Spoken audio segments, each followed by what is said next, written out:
The Atlanta sun burned hot against Channel Robinson's skin as she wheeled her suitcase across the airport curb.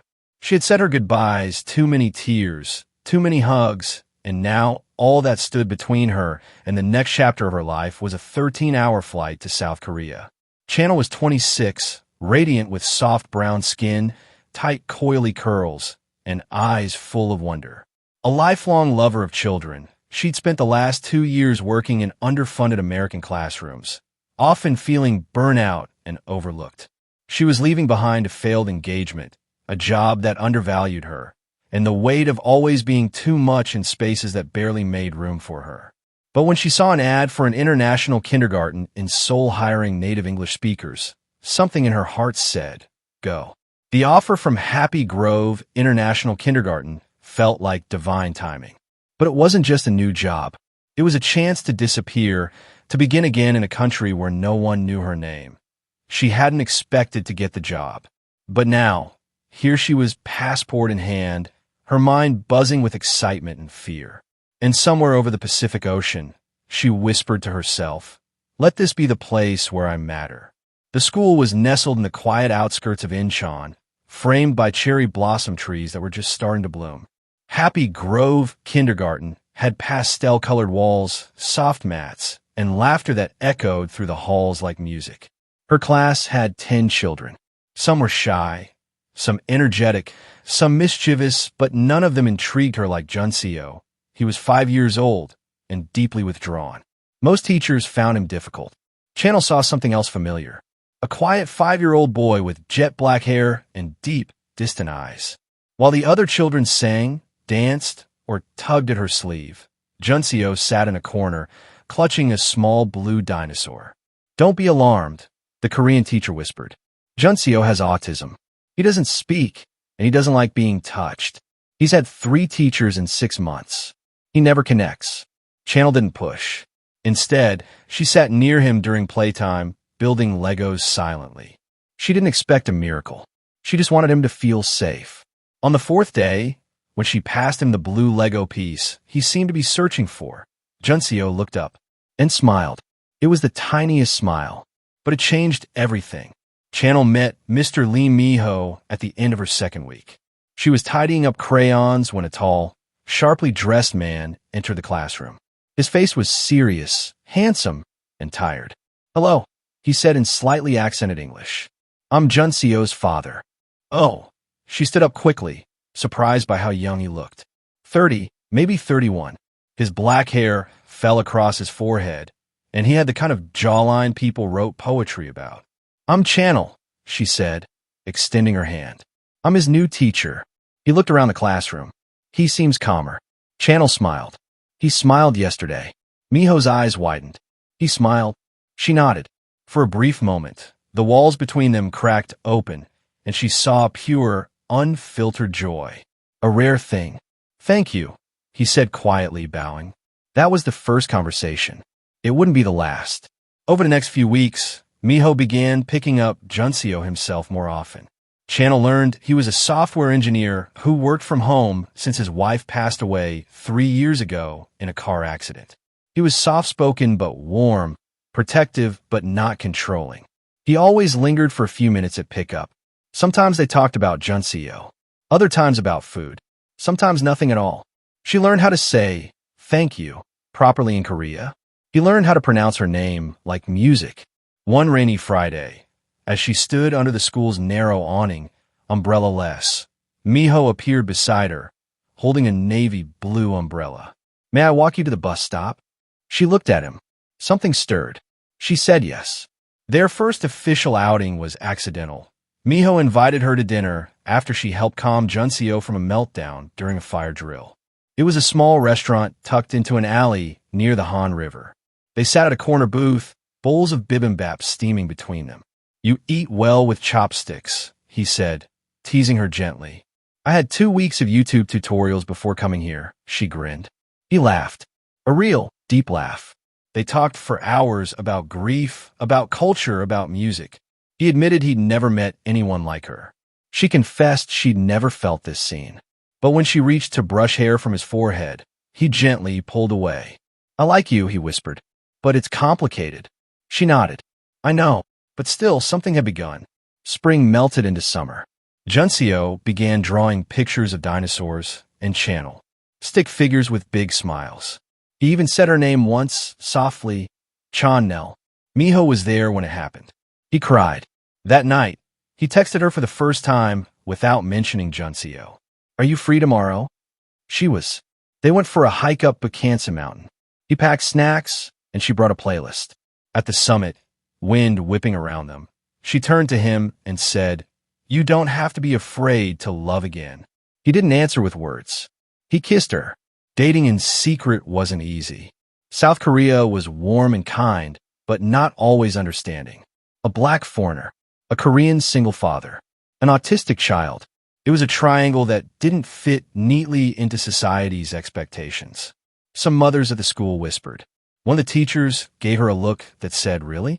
When Miho stayed a few minutes too long, Channel knew they had to be careful. But Miho held her hand tighter every time they walked through the park, and Junio reached for her finger every morning when she arrived. That was what mattered. By October, the leaves turned amber and red. Channel and Miho had been seeing each other for 6 months. They had routine, warmth, laughter, and questions.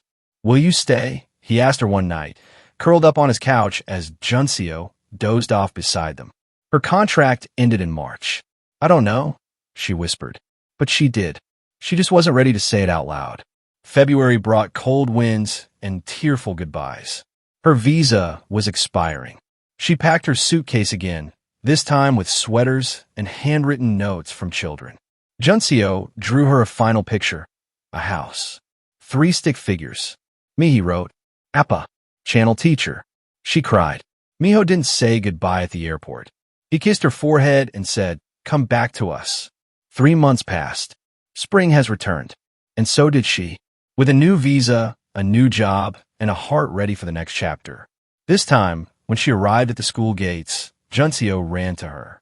Miho waited with a bouquet of cherry blossoms. Welcome home, he said. And this time, she didn't hesitate. She kissed him in front of everyone. Because sometimes, love finds you where you least expect it.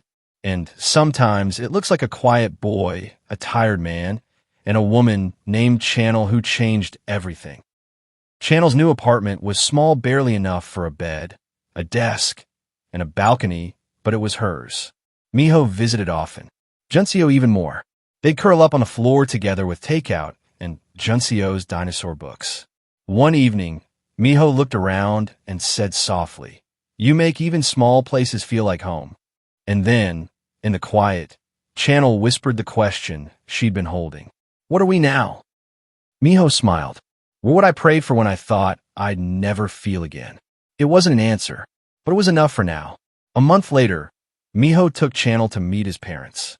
The Hanok house stood solemnly in a countryside village near Jeonju. His mother, Mrs. Lee, greeted her with a bow and a stare. His father barely spoke at all. They ate in near silence. Channel wore a soft peach hanbok, her hair braided neatly. She answered every question with grace, but she felt the weight of being the outsider. Later that night, she overheard Mrs. Lee whispering to Miho, You think this is love, Miho, but is it safe? For Junio? For you? Is she strong enough for our world? Channel didn't cry. Not until they drove away. Miho held her hand tighter than he ever had. 3 months later, they took Junio to Jeju Island for the summer break. It rained the first 3 days. They stayed inside playing board games and dancing to BTS. Then one golden morning, Miho packed a picnic. They hiked to a cliffside field of yellow canola flowers overlooking the sea. There, in a simple rice ball lunchbox, hidden under a folded napkin, was a silver ring. Channel stared at it, stunned. Miho didn't kneel. He just took her hand. You're already our family.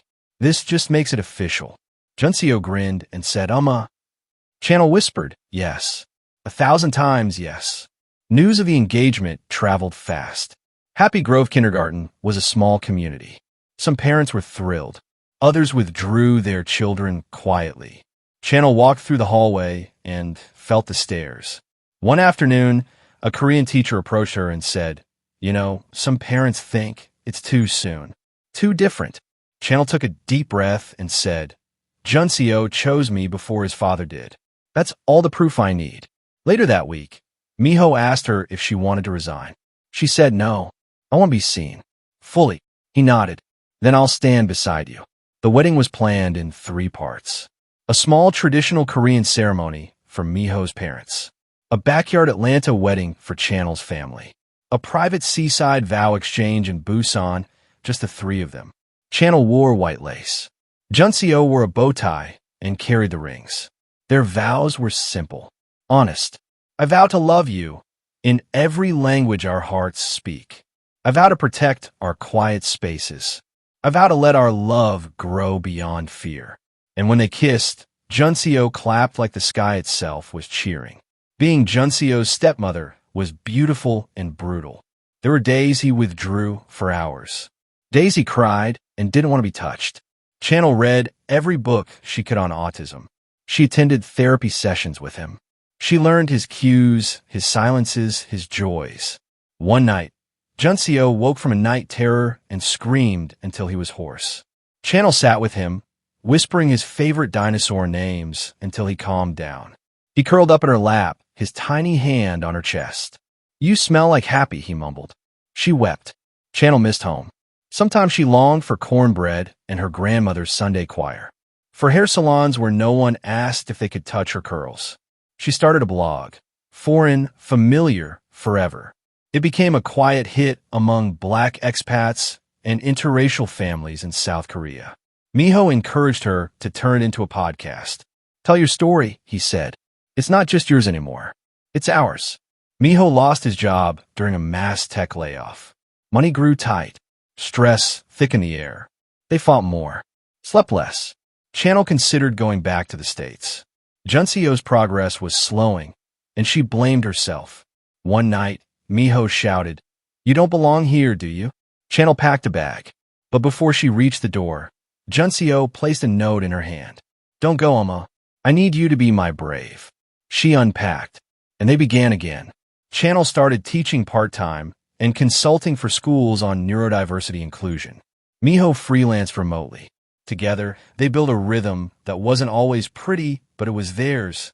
Mrs. Lee visits often now. She brought Channel persimmons and asked about her blog. One day, she gave her a folded silk pouch. Inside was a gold hairpin. Hannah would have liked you, she said. You stayed. That's how I know you love them. Channel cried for all the women who never got to stay. 3 years later, Junio stood on stage at his kindergarten graduation.